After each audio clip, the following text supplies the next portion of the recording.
Good afternoon, wonderful people. Do you hear me well?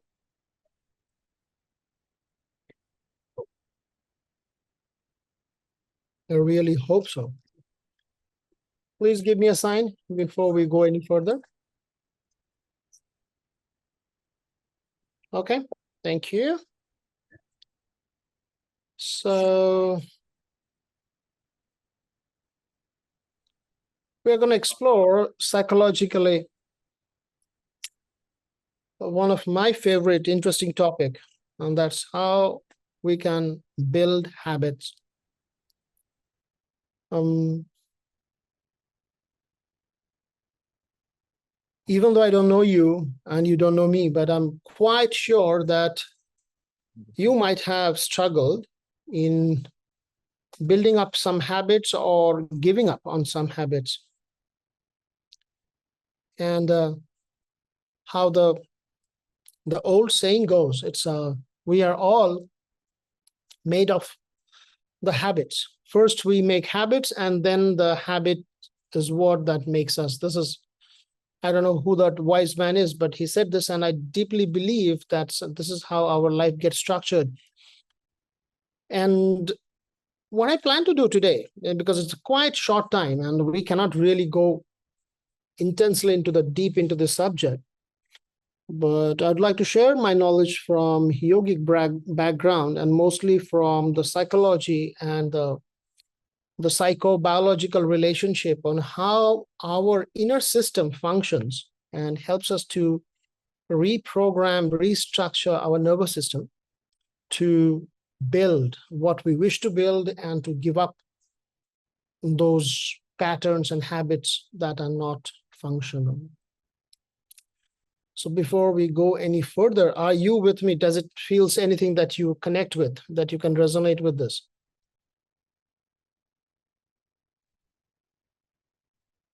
Okay. I'm 100% Indians, and if you're not an Indian, you should know one thing. We love nodding. So if you're not talking, at least nod your head. That makes me feel that you are present with me. And would be absolutely fantastic if we can convert this short time together from a monologue to dialogue, and feel free to talk. It's a very open exchange of information and knowledge. That's what I want to share. So I know there's a microphone available. So anytime you want to talk, unmute and give your input, and let's co-create, co-build our knowledge bank. I'm quite positive you have some knowledge, some experience, some wisdom, which will benefit me, and I can learn a lot from you. Now, once said that, as we move further, there are many ways we can define habits. Habits are the set of characters that you do. You can categorize them in good habits and bad habits and this and that. But what I want to use today is this. Habits are what our nervous system learns consciously or unconsciously. That's it. There is no more, no less to this. And there are many things that you do consciously, whether it's, let's say, waking up at 5 in the morning, going for a 5-kilometer run, or eating healthy, or doing some other kind of task that you do regular basis. There are things that you have consciously developed by repetition. Repetition is the way to permanence. Anything that you want to make it permanent, you have to repeat, whether it's a goodness, whether it's something bad. A friend of mine was saying the other day, Mother Teresa was not built on a weekend. She didn't become a kind, compassionate person overnight. She practiced very consciously the act of being kind and loving. And the same thing applies to Martin Luther King, to Mahatma Gandhi, to Usain Bolt, or anybody who is an elite performer, who had made a mark. They developed certain habit by consciously practicing it on and on. Now, conscious acts of building habit is something that we often say you need to have a grit, you need to have certain kind of mindset, perseverance to go through the valley of doubt and all that, and then climb the mountain of success. Yes, true. That's not what I want to talk to you today about. Rather, my interest is more on what are you developing unconsciously. And the reason of saying this to you is pretty much close to 90% of who we are, our behavior, are unconscious. So it would be kind of a lie if we want to convince ourselves all the good habits as well as all the not so good habits, all the productive habits and all the unproductive habits, they are only outcome of what I have consciously chosen in my life. Does it make sense to you?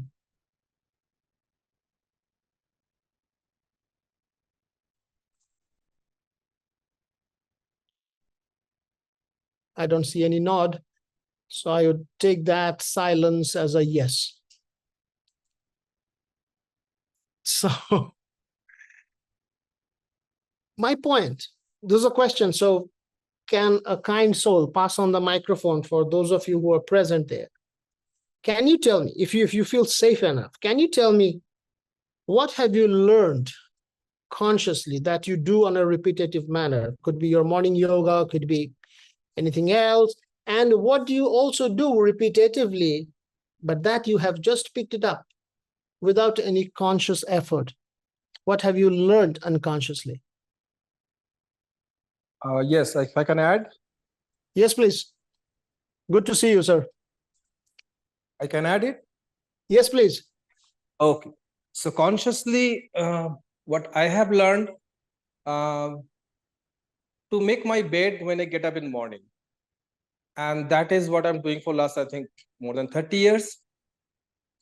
And that has given me a sense of accomplishment at early morning, the very basic thing, but very strong. When I do that perfectly, neat bed, then I go for my next step of the day. Then I have that sense of accomplishment and that charm or energy, affects positively my next action. Out of many, this is what I can say. I have learned consciously, have learned, heard from someone, and that is what I'm doing for last 30, 35 years. Beautiful. And see, sir, as you know it, and I think you will agree that it was not one fine morning you woke up and you said, okay, from tomorrow onwards, I'm going to make my bed. And then it continued just like that for the next 30 years. There must be some weeks, some months when you are doing it, and then there were days when you are skipping doing it, or there was a struggle to do it, or maybe just in your mind, this idea, aaj nahi, kal karenge. Let's do it tomorrow. Today, let me skip it. Today, it's too yes. cold. Initially, yes. Yeah, right? Correct. And then things becomes a part of it. There is a myth in this social media, and a lot of people talks about it. They say, if you repeat anything for 21 days, it becomes a part of your life. Do everything for 3 weeks and it will become a habit. This is a very partial, wrong information. Habit has its own strength, the difficulty of what you want to do. Maybe, and this is just a speculation, maybe making a bed might feel comparatively easier than running 10 kilometers early morning. There can be a possibility to establish this as a habit in a period of 3 weeks to a month, even just a 1 day. That depends from person to person. But a point to be noted here is we need to acknowledge the strength of the habit, how strong, how much resistance it will offer me to overcome that resistance and make it a daily routine. So as we embark in learning something new, and I deeply believe that everybody should evaluate their life and build habits and drop habits in every 6 months, to take a time off and to think, what is helping me and what might not be helping me as such.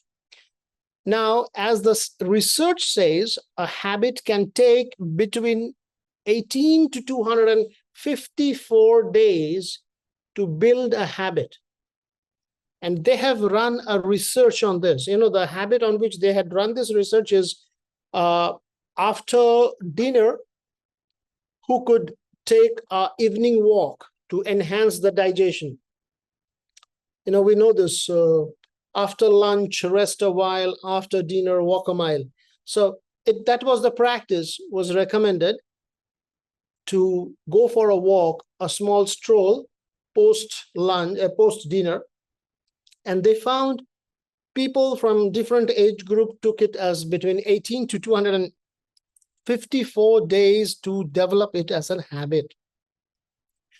Why I'm telling you this and why it is important for you to know. When you are starting out on anything new, there will be moments where you will feel that you are putting too much of an effort and the effort is not giving you a result. That is the phase which personally I would call when you have planted the seed and the seed is going through a process of germination. The sapling is yet to come out from the soil and you are not able to see the result. And this is a very crucial point where we feel frustrated, irritated, and very often we drop it. If I can give you a very clear, honest example to this, a while back, I started learning Spanish. And so I was doing my morning exercise every day to learn the language. I learned a few words here and there, but I was not able to have a conversation in Spanish. And after a while, I was very close to give up on this idea. And then it was a week when I was supposed to give the same talk for the wonderful people at IVAC. And I realized, this is what I'm preaching. It's time for me to do the same practice. And I returned back and continued practicing my language. So long story short, when you want to develop an habit, you will confront most likely one of these two things, and pay attention to this. And I want you to know, what do you think about this? There's something called limbic friction, which means basically an inner resistance in your nervous system. That is your limbic system. Limbic system is that system where you are highly connected with emotionally with a why. You stand for a cause. You are ready to stand in the scorching sun or in the freezing cold and fight for a reason. Not because you intellectually understand something, but you believe in something. Are you getting my point, right? So something we believe in this. A fantastic example was, and there are plenty actually, when Gandhi stood against an entire British Empire and said, I'm not going to give up on nonviolence, no matter what. Same thing when Martin Luther King, when Nelson Mandela did. It's a belief system. It's something which is not just, I understand this. It makes sense. No, I deeply connect emotionally. Now, this resistance, the limbic friction, manifests in two ways. And please tell me your story. I'm interested to know. You have decided on the 1st of January that this is it. 2024 will be the best year ever. And you have made a big post on the social media. Your friends have given it a like. You have also bought your new running shoes and the clothes. And from tomorrow, 5 kilometers. By the summer, I am running a half marathon or something like this. Have you made such resolutions in your life? Be honest. I have done that. Then much before you celebrate the Valentine's Day, you have forgotten that New Year's fluffy resolution. Why you have forgotten that, boss? Simple reason. One of these two has happened. You felt anxious. You felt, oh, will I have to go for a run? When will I go for a run? This kind of emotion stops you from taking an action, or a sense of tiredness or laziness takes over, and we don't act upon what we are intent to act upon. Does it make sense to you? Similar? Are you feeling confident enough to share your story, please? I would like to know. Go for it. What have you tried and there was resistance?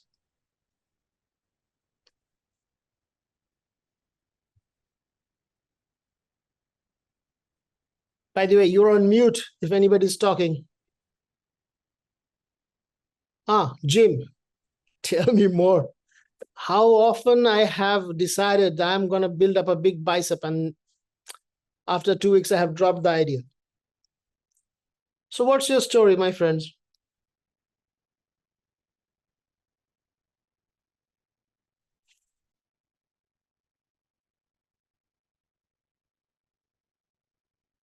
Nothing?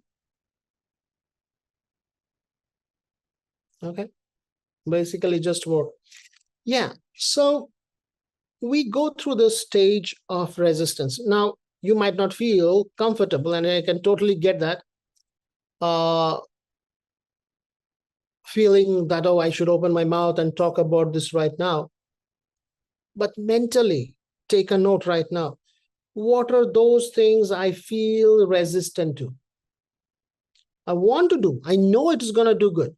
I know if I wake up and do my 20 minutes meditation will transform my life, or I stick to an Ayurvedic diet recommended by the great doctors at IVAC in this valley will transform my health.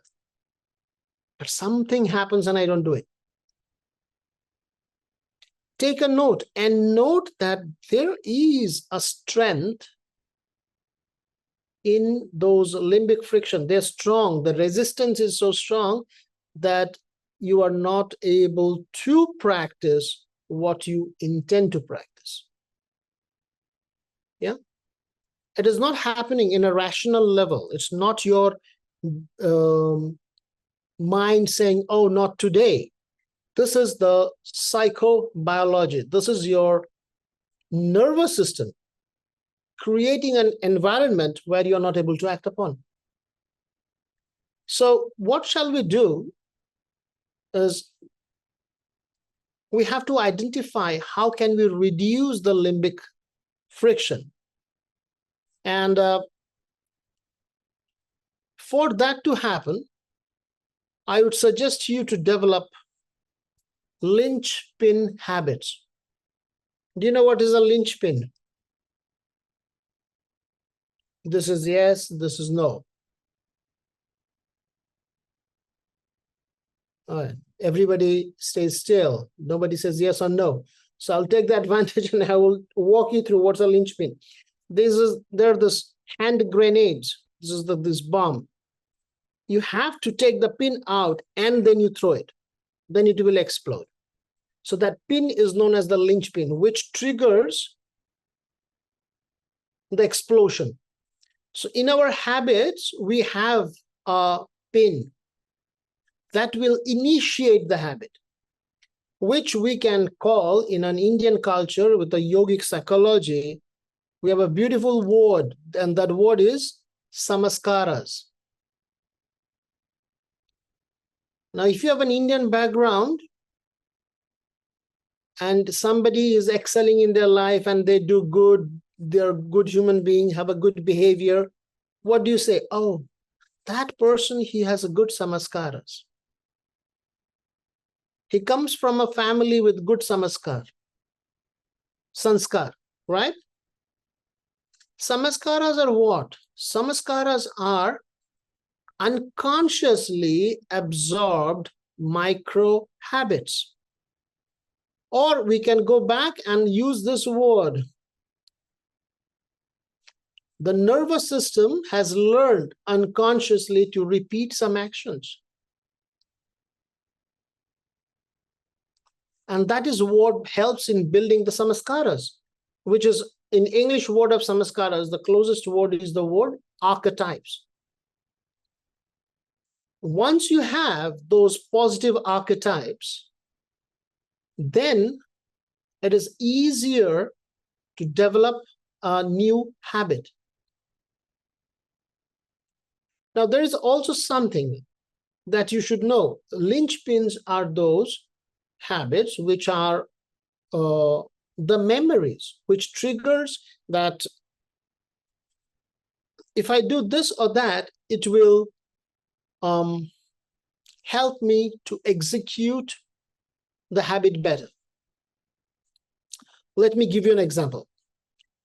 I think this was done in the University of UCLA or in Johns Hopkins. I'm not very sure. I don't remember it very properly.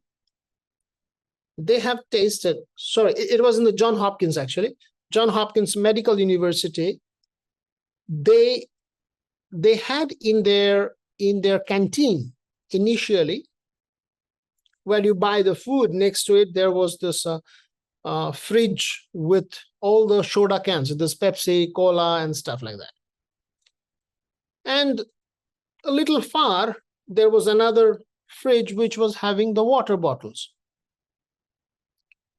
People used to buy food, whatever they want to eat, and then eventually they used to go and grab a cola of any kind.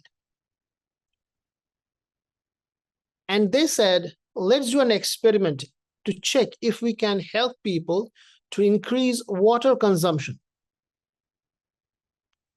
And what they have done is they switched those fridge. Now, the one which was with the water bottles, they put it next to where the main food trays were there, and they moved the soda can bottle in the same room, but far from the table, where you will not see it very prominently.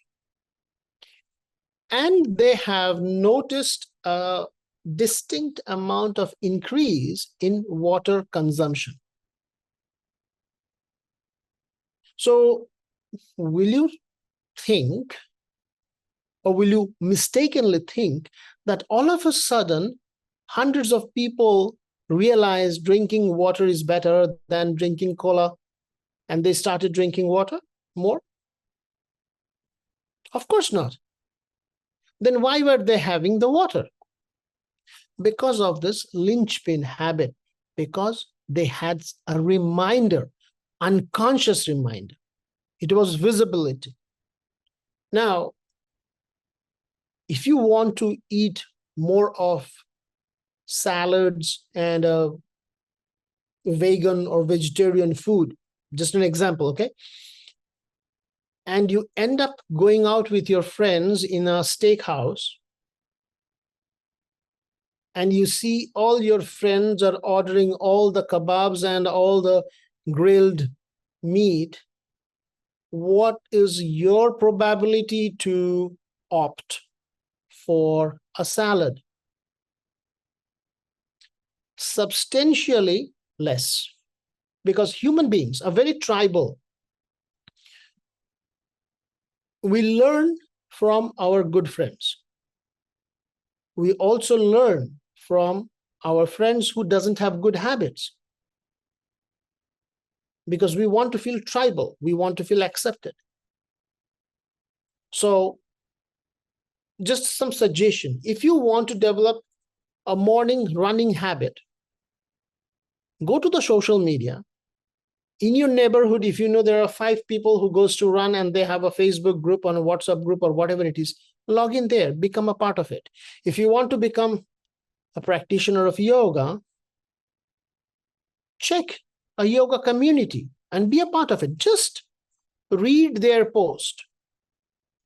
Select few pages in your Instagram that you can watch whatever they're posting.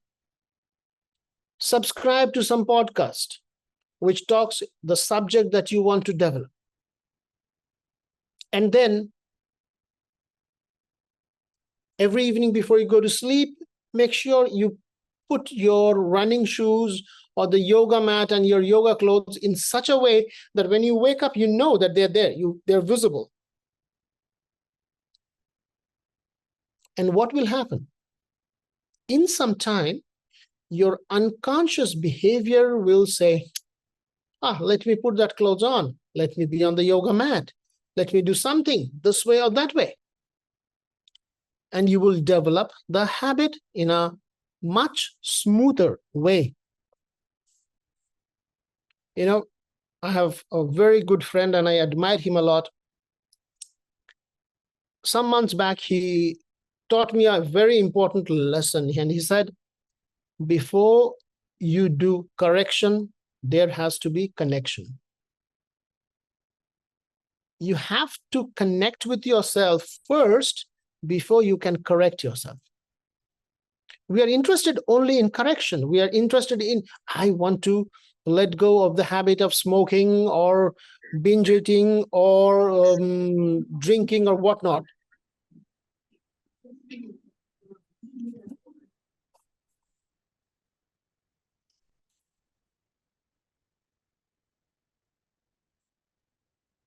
But before I do that, I first need to develop a smooth, healthier connection with myself. And by doing so, it becomes a long run process and it's a smooth process. Yeah. So keep this in mind. Now, I was mentioning you earlier that every habit that you want to develop, they have some strength.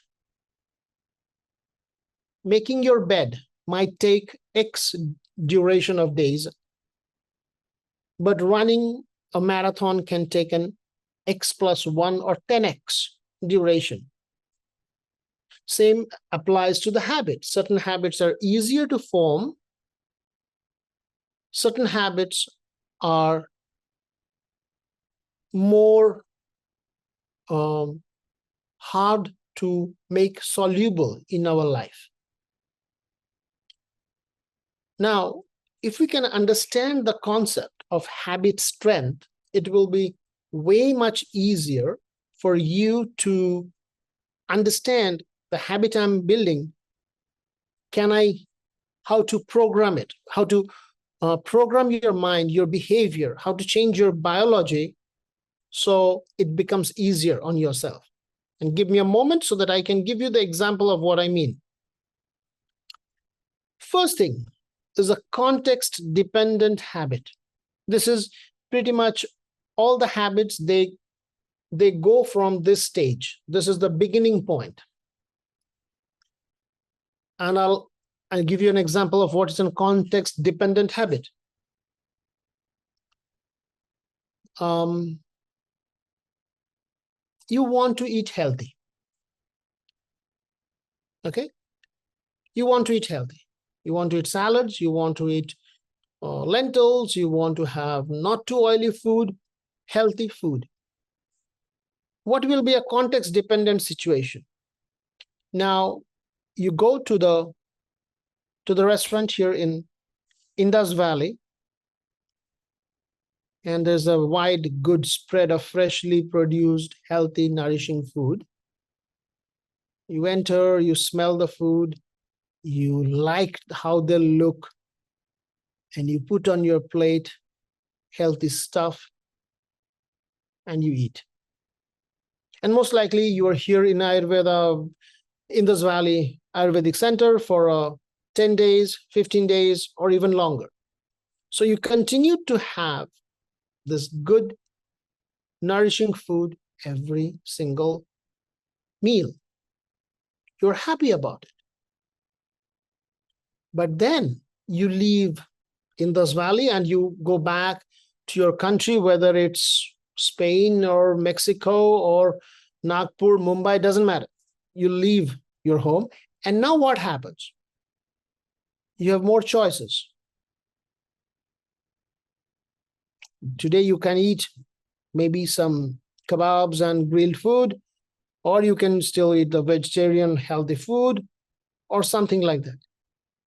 And now you might not make that healthy choice because the good food are not the only option for you. You might opt for unhealthy food. So what we want is to change this scenario. And no, before we go there, let's look into what is context independent.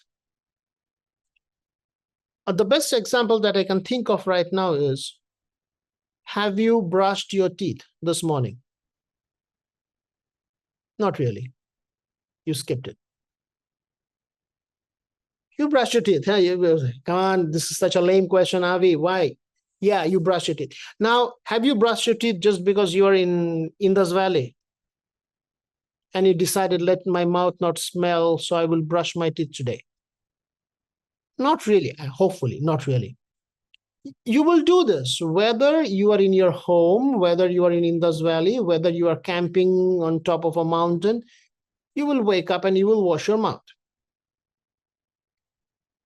So, no matter where you are going to choose a habit. Yeah. And when you can make a habit, any act, and you can bring it to this stage where no matter how the external environment is, I am gonna make that same choice. And we know people, I have witnessed that. I know someone who will practice her meditation no matter where she is. She will meditate in the transit of an airport. She will meditate being inside a plane. She will meditate in the top of the mountain. This is one of the first things she will do for 15 minutes. So for her, meditation has become a context independent. Doesn't matter what is happening in the entire universe, I will make a choice to act and be in a certain way. You get my point? This is what we want to develop. Now, it is much easier said than done. And for this, we have to return back to having a linchpin habit initially, something that will trigger me to repeat. And this will be your role for the next 250 days, plus minus 6 months, 5 months, 6 months. This is what you will do. That I need a reminder, whether it's a phone, whether it's a poster, whether it's a code, whether it's a printing on my t-shirt, whether it's subscribing to a certain group of people. I want to be reminded on and on to develop that habit. And once the habit has become context independent, that no matter where I am, I'm going to repeat this habit, voila, you have hit the jackpot. Now that particular habit has become a part of you. It has converted into your muscle memory. You have become that. I believe, I don't know for sure, that every morning when Dalai Lama wakes up, he's not telling himself, oh, one more new day, let me try to be a kind and nice person. I believe the person is kind by nature now. We can become that. We can do the same thing, that we convert ourselves by being having those habits, converting them into context independent. Now, yoga suggests few things. One, abhyasa. Repetition is the road to permanence.